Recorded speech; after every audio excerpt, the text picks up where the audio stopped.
Hello friends, welcome to vocab by heart. Story second story का part second जो कि हमने सुनी थी वर्क फॉर जुनून. हमारी कहानी के जो प्रोटैगनिस्ट थे दैट वाज कैरोली टकाज. आपने सुना होगा जो कि हंगरी के बुडापेस्ट की टर्फ पर पैदा हुए थे. हमने कहानी सुनी थी. I hope you people remember right. और आप इससे पहले का वीडियो देख सकते हैं, मैंने उसके अंदर डाली भी है. That is a motivating story for the students. और एक बार मैं आपको let me give you a quick recap जो पहले का पार्ट था जो नहीं सुन पाए थे राइट. ये कहानी है एक शूटर की जो कि आर्मी के अंदर थे और वह हमारी कहानी के प्रोटैगनिस्ट हैं.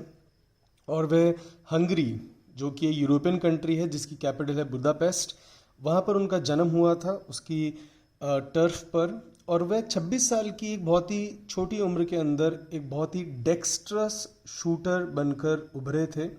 और उन्होंने आर्मी ज्वाइन की थी और वो आर्मी के अंदर सार्जेंट थे राइट. लेकिन जब 1936 के अंदर ओलंपिक्स हुए थे टोक्यो के अंदर, तब उनको on the basis of grounds यह कह के उनको मना कर दिया गया था कि उस टाइम केवल कमीशन ऑफिसर्स ही ओलंपिक्स के अंदर भाग ले सकते थे और ही वॉज अ सार्जेंट. तो उनको इंटरडिक्ट कर दिया गया, डिबार कर दिया गया ओलंपिक्स में भाग लेने से.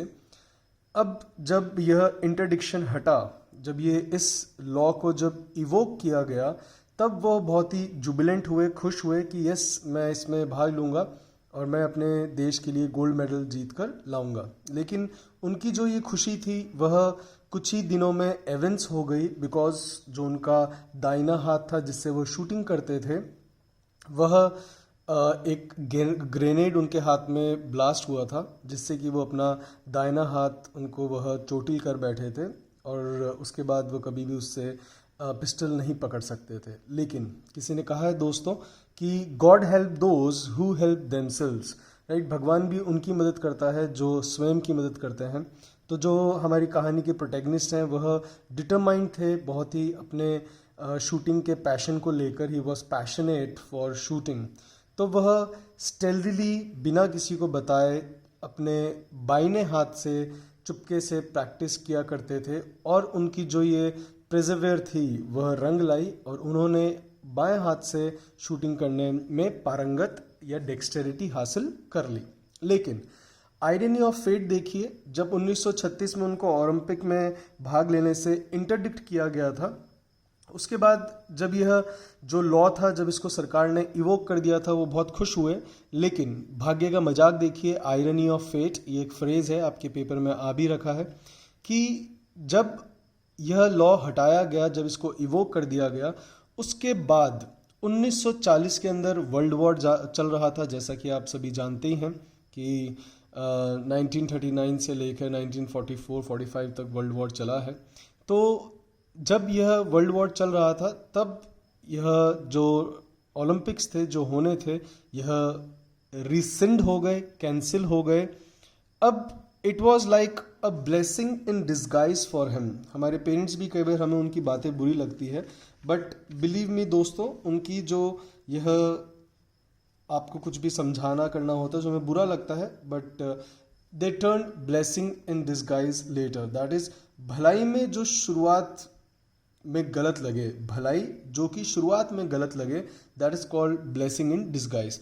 डिस्गाइज का अपने आप में एक अलग मतलब होता है, दैट इज किसी को धोखा देना या फिर भेष बदलना राइट. जैसे आपने देखा होगा आर्मी वाले दे डिस्गाइज दी देयर, वो अपने जो नेमेसिस हैं, जो दुश्मन हैं, उसको डिस्गाइज करते हैं. जिस भी एनवायरनमेंट में वो होते हैं उस रंग के उनकी यूनिफॉर्म होती है. आपने देखा होगा बॉर्डर के अंदर भी जो सुनील शेट्टी है वह रेगिस्तान में जब छुपा हुआ था उसने अपने आप को डिस्गाइज कर लिया था अपनी यूनिफॉर्म के कारण, वो दिख नहीं रहा था राइट. ऐसे ही जो गिरगिट होता है वह बहुत ही अच्छा होता है इस डिस्गाइज आर्ट के अंदर राइट, जो कि यूज़ में लिया जाता है धोखे के लिए, अपना जो वेश बदल लेते हैं राइट. हम वापस आते हैं स्टोरी के ऊपर फ्रेंड्स. अब जब यह 1940 के अंदर जो ओलंपिक्स जो थे जब यह कैंसिल हो गए, रिसिंड हो गए, तो इट वाज, पहले तो उनको लगा what the hell is this is the irony of fate, ये मेरे साथ भाग्य का मजाक है. लेकिन उनको 2 साल ही हुए थे तो भगवान ने उनको और समय दिया था। जैसे अभी आप सभी बहुत कोसा अपन सभी ने लॉकडाउन को, but trust me, what ever happens it happens for good, right. आप सभी को टाइम मिला अपने फैमिली के साथ अपने स्वयं को जानने के लिए, अपने स्ट्रेंथ्स और वीकनेसेस को जानने का, एवं अपनी पढ़ाई को थोड़ा सा समय देने का, राइट। अपने हॉबीज़ को समय देने का। कईयों को गार्डनिंग पसंद है तो आपको मिला, कईयों को अपनी कलिनरी आर्ट्स सुधारने का, राइट। जिनको कुकिंग का शौक है तो उन्होंने अपनी कलिनरी आर्ट पर काम करा। सो हमेशा take this as an opportunity. तो इनको भी ये ब्लेसिंग इन डिस्गाइज बनकर सामने आई कि जो कैरोली है, जो टकास है, उसको टाइम मिला और प्रैक्टिस करने के लिए, और वह निरंतर अपने एंडेवर्स लगाते रहे। जैसा कि मैं आप सभी को क्लास में भी कहता था दोस्तों कि अपने एंडेवर्स को कभी रोके ना, राइट। सफलता असफलता यह केवल और केवल आपके प्रयासों, आपके कर्म और ये भगवान के ऊपर है कि यस, लेकिन हाँ, जो निरंतर प्रयास करते हैं, जो अपनी प्रेजर्वेरेंस दिखाते हैं, भगवान कभी भी उनको निराश नहीं करता है। और आपका जो कर्म है आप किए जाओ। अभी आप लोगों ने महाभारत और रामायण भी देखी होगी, तो कृष्ण ने भी अर्जुन को कहा कि तुम अपना सिर्फ कर्म करो, राइट। अगर आप अपना कर्म करते हो तो कभी भी आप निराश नहीं होते हो। तो जो हमारी कहानी का प्रोटैगनिस्ट है वे भी अपने एंडेवर लगाते रहे, और जब डूम्सडे आया, जब वह निर्णायक दिन आया, और 1948, राइट, 1940 और 1944, 4 साल 8 साल जो कैरोली है उसको और वेट करना पड़ा, राइट। आप देखिए, एक व्यक्ति 1936 से तैयारी कर रहा है, राइट। उसके बाद उसको मौका मिलता है 1948 के अंदर, 12 साल। उसके बीच में उसके साथ कुछ अप्रिय घटनाएं भी हुई। आयरनी ऑफ फेट भी देखिए कि जब मौका था तब वर्ल्ड वॉर हो गया, उससे पहले उसको जाने नहीं दिया, फिर उसका हाथ व्हाट वी कॉल ब्लास्ट हो गया, राइट। बट वो बंदा हार नहीं माना, वो थका नहीं, वो रुका नहीं, वो बैठा नहीं, राइट। वह निरंतर चलता रहा, उसने अपने एंडेवर्स लगाए। और जब 1939 के अंदर दोस्तों, जब 1939 के अंदर हंगरी के अंदर वर्ल्ड चैंपियनशिप थी, तब उसके अंदर उसने जीत कर वहाँ सभी जो लोग थे उनको स्टार्टल्ड कर दिया, राइट। एवरीबडी वॉज बहुत ज़्यादा स्टार्टल्ड हुए कि यार इसका हाथ ब्लास्ट हो गया, तो उसने बाएं हाथ से भी वर्ल्ड चैंपियनशिप जीत ली जो हंगरी के अंदर हुई थी। अब समय आया दैट जो ये 1944 के बाद में जो ये कैंसिल हुए थे, जो रिसेंड हुए थे ओलंपिक्स, वह हेल्ड हुए। वह 1948 के अंदर जो मेलबर्न है, राइट, ऑस्ट्रेलिया, आप जानते हैं, but this is not what you call, yes, it is the capital of Australia, not the Sydney, याद रखें, Melbourne is the capital of Australia. तो अब वहाँ पर ओलंपिक्स थे, अपना जो प्रोटैगनिस्ट है वो भी वहाँ पर पहुँचा। अब उसके अंदर एक प्लेयर थे जो कि अर्जेंटीना से थे, he was from Argentina, and उनका नाम था कार्लोस। वो भी वहाँ पर पहुँचे। अब उनको सब देखकर they all were very much gobsmacked to see him कि भाई तुम यहाँ क्या कर रहे हो।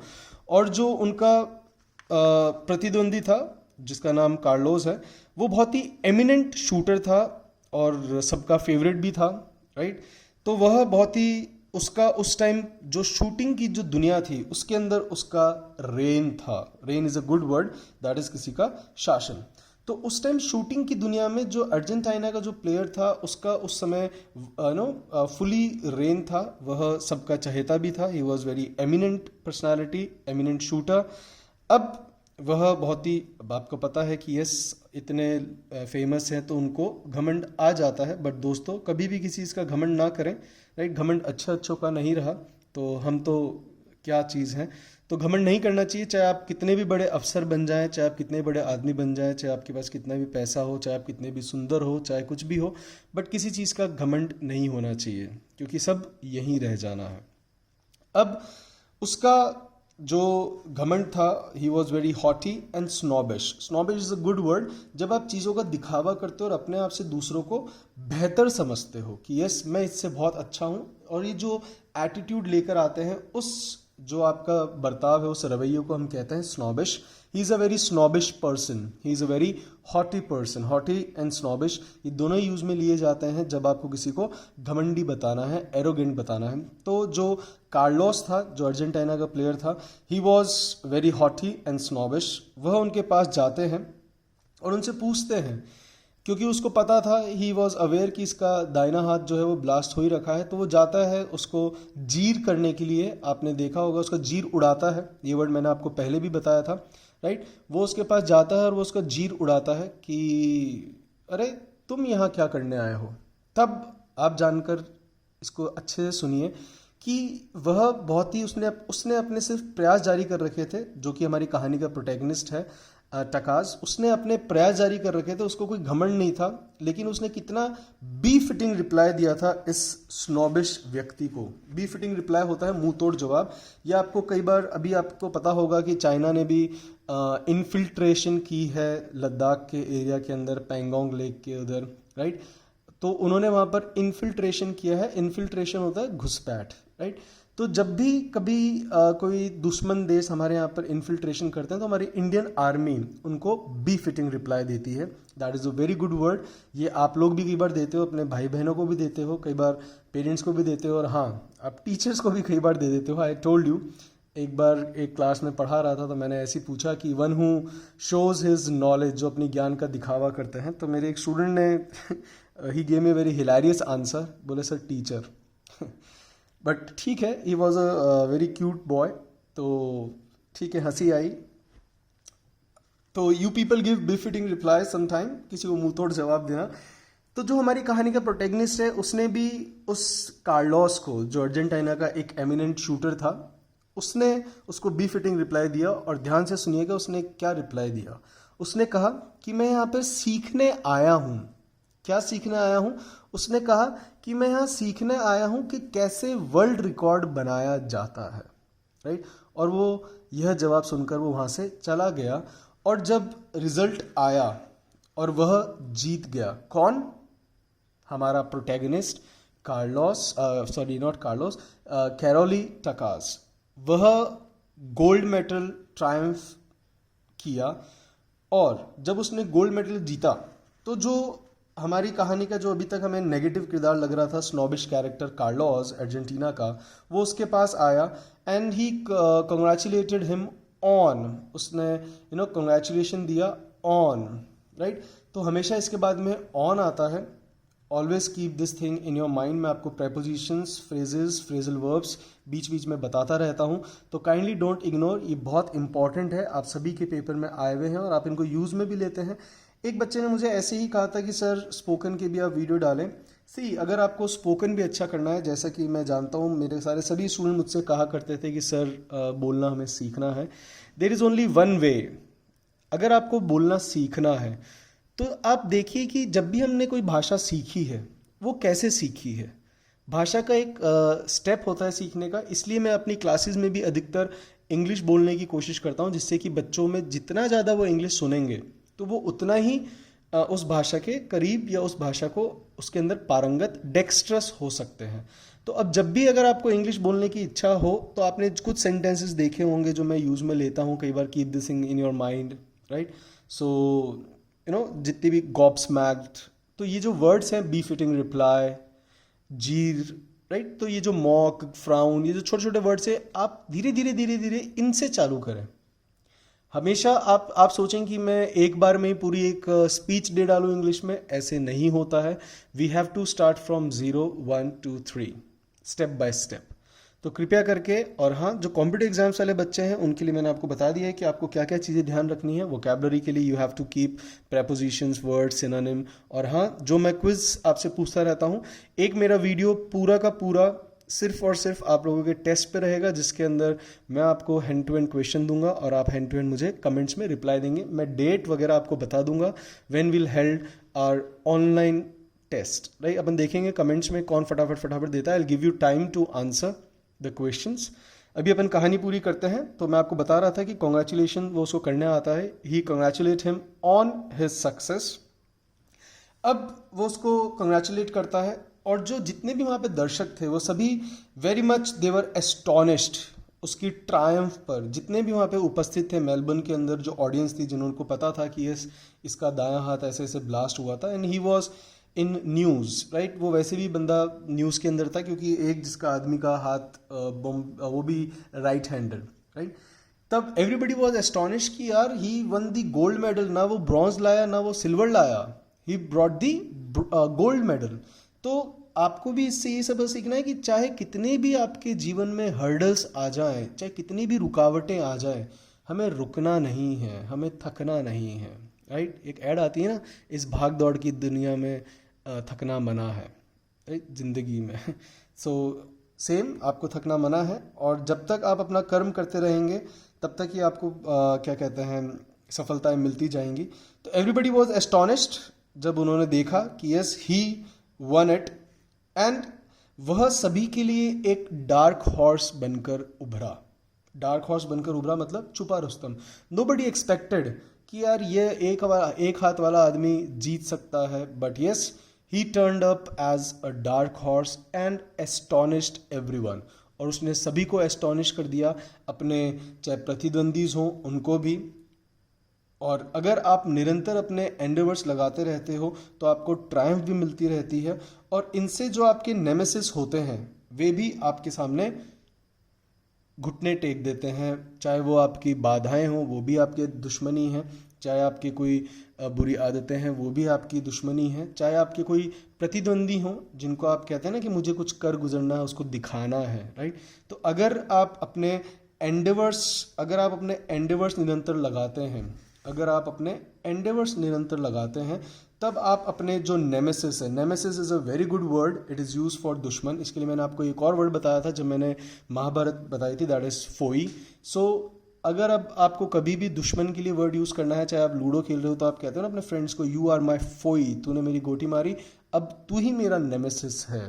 Try to use these words, that is the key to remember the words, that is the second step. पहले आपने सुना उनको एक इंटरेस्टिंग तरीके से, आपने जाना कहानी के माध्यम से या कैसे भी, फिर अगर आप उनको अब यूज़ करने लग जाते हो तो आपको कभी भी उनको लिखने की ज़रूरत नहीं पड़ेगी, नेवर एवर। जैसे अपन को हिंदी में ज़रूरत नहीं पड़ती, पंजाबी के गानों के अंदर आपने सुन लिया, उनको दोहरा लिया तो आपको वखरा है स्वैग नहीं, तो वखरा अब आपको कभी लिखना नहीं है, आपने पंजाबी पढ़ी नहीं है, ना ही आप न्यूज़पेपर पढ़ते हो, ना ही पंजाबी वीडियोज़ देखते हो, but yes so that is the only way. किसी भी अगर आपको भाषा के अंदर अगर आपको डेक्स्टर्स बनना है, this is the key to success. अब जो ये बंदा था इसने बहुत साल आर्मी के अंदर काम करा, राइट, और अपने देश के लिए मेडल जीते। You all will be astonish to know, उस बंदे ने अपने हंगरी के अंदर जो नेशनल इनकी होती है उसके अंदर 35 मेडल्स जीते, और 2004 तक ऐसा कोई बंदा नहीं था जिसने लगातार 2 मेडल्स जीते हों। हाँ, 3 कोई नहीं जीत पाया था, सॉरी।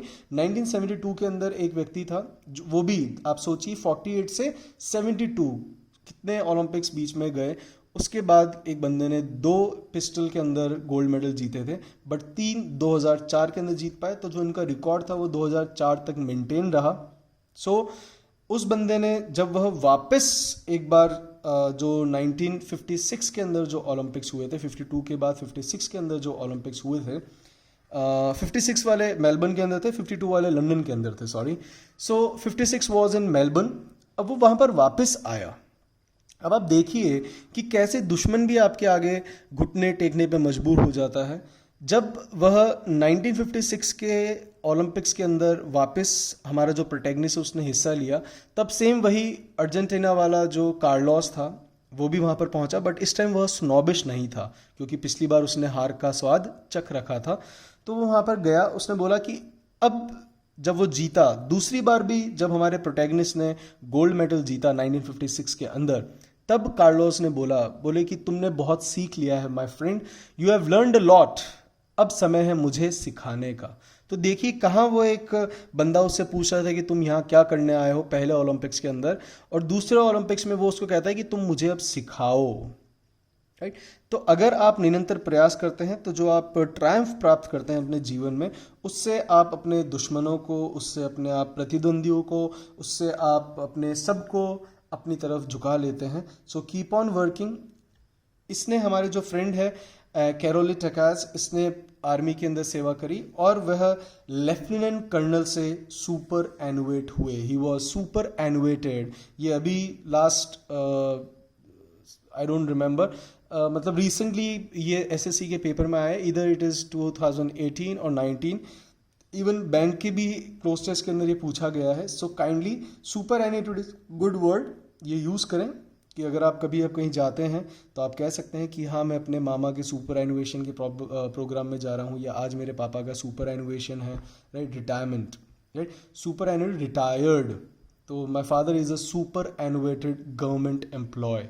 और अगर आप ये अच्छे अच्छे वर्ड्स यूज़ करते हैं तो इससे क्या होता है, जो आपकी भाषा है उसको चार चांद लगते हैं और एक आपके इफ़ेक्टिव और एक अच्छा इम्पैक्ट पड़ता है. और हाँ, जिनके अभी आपके टीयर 3 के अंदर जो आपके राइटिंग आती है, बैंक के अंदर भी एक पेपर होता है मेंस के अंदर जहाँ पर आपको ऐसे वगैरह लिखने होते हैं.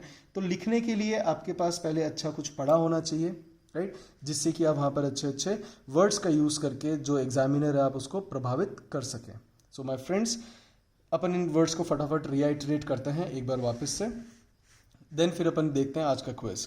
तो जो ब्लेसिंग इन डिस्गाइज थी, जो उसको लगा कि यस ये वर्ल्ड वॉर हो गया है, but it turned a blessing in disguise. उसको टाइम मिला, उसने अपने एंडेवर्स कंटिन्यू रखे और सभी को 1939 के अंदर उसने स्टार्टल्ड कर दिया जब सब चौंक गए थे. और जब रिसेंड हुए 1944 और 40 वाले जो ओलंपिक्स थे, वह हारा नहीं और वह आया 1944 के बाद में. जो 1948 के अंदर जो 1952 के अंदर जो ओलंपिक्स थे लंदन के अंदर, ही केम. वहाँ उसको देखकर सभी बहुत ज़्यादा गॉब्समैक्ड हुए कि ये क्या यहाँ पर करने आया है. इवन वहाँ पर जो सबसे एमिनेंट प्लेयर था अर्जेंटीना का कार्लोस, वो भी वहाँ पर आया, जिसका उस समय शूटिंग की दुनिया के अंदर ही वॉज रेनिंग, राइट. और इसी कारण से वो बहुत ही हॉटी और स्नॉबिश था. वो उसके पास जाता है और पूछता है कि तुम यहाँ क्या करने आए हो. वो उसको बहुत ही बीफिटिंग रिप्लाई देता है, जो कैरोली टकाज है, कि मैं यहाँ पर यह सीखने आया हूँ कि कैसे वर्ल्ड रिकॉर्ड बनाए जाते हैं. अब उसकी ट्रायम्फ हुई. जब वो ट्रायम्फ हुई तो जो जिसने उससे पूछा था कि तुम यहाँ क्या करने आए हो, कार्लोस, वो उनके पास जाता है, उसको कॉन्ग्रेचुलेट करता है on his success, right. So after congratulation it is always on. अब जो सारे थे, जितने भी ऑडियंस थी, दे ऑल वर एस्टॉनिश कि he turned up as a dark horse. वह एक डार्क हॉर्स बनकर उभरा, राइट. और अपने इस टैलेंट से, अपनी प्रतिभा से, अपनी जीत से उसने अपने जो नेमेसिस थे उसको भी अपने सामने घुटने टेकने को मजबूर किया. और दूसरे 1956 वाले ओलंपिक्स ने उसने उसको आकर कहा कि तुम बहुत सीख चुके हो, अब समय है कि तुम मुझे सिखाओ, राइट. सो और फिर बाद में हमारा जो प्रोटैगनिस्ट है वह आर्मी से लेफ्टिनेंट कर्नल की पोस्ट से सुपर एनुएट हुआ. I hope you enjoyed and got motivated from this story.